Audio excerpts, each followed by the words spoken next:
په لغمان کې د کډوالو او بیرته راستنېدونکو چارو وزارت له لوري د جمهور رئیس د 108 ګڼه فرمان د عملي پیل په موخه د کنسرسیون د همغږۍ ناسته ترسره شوه. د لغمان والي رحمت الله یارمل د کډوالو او بیرته راستنېدونکو چارو د پلان او پالیسي مرستیال شیر عالم املوال ته د ښه راغلاست ترڅنګ له هغه مننه وکړه چې لغمان ولایت ته کاري سفر وکړ. کور مودان چې په داسې اساس وخت کې چې خلکو باندې یو ډول مایوسي خپره ده د جنګ له امله تاسو ورته یو ښه زیری راوړی دی او یو خوشبختي زیری ورکوئ.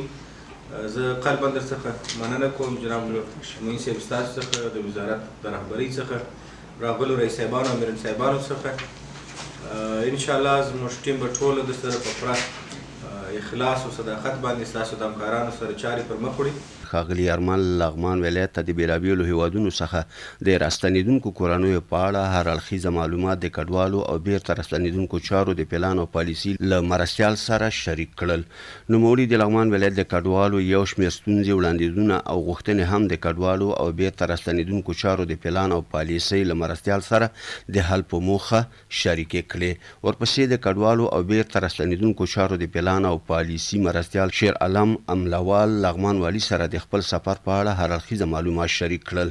هغه ویل لغمان ته د سفر موخه د جمهور رئیس د 108 ګڼه فرمان د تطبیق په موخه د همغږۍ ناسته ترسره کول دي ترڅو وکولی شي یاد فرمان په ښه شکل تطبیق کړي.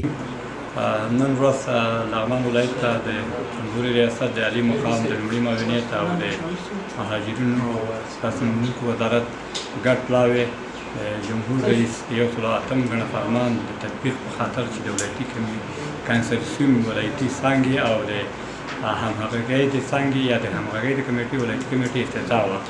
همداراز د داخلي بېځایه شویو د ستونزو او وضعیت نه آګاهي او لازم اجراتو په خاطر وروستۍ کړنو ترسره کول اساسي موخه وه.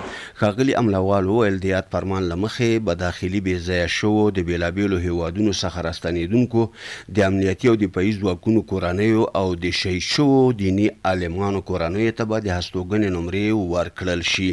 بلخوا بیا د عالي مقام د لومړي معاونیت استازي او د کډوالو بیرته راستنېدونکو چارو د کنسرسیون د تخنیکي حمایت برنامې رئیس د یاد فرمان په اړه هر اړخیزه معلومات د لغمان والي سره شریک کړل. په یاده ناسته کې د ټولو خواو څخه د یو شمېر نورو مهمو موضوعاتو په اړه هم هر اړخیزه بحثونه وشول.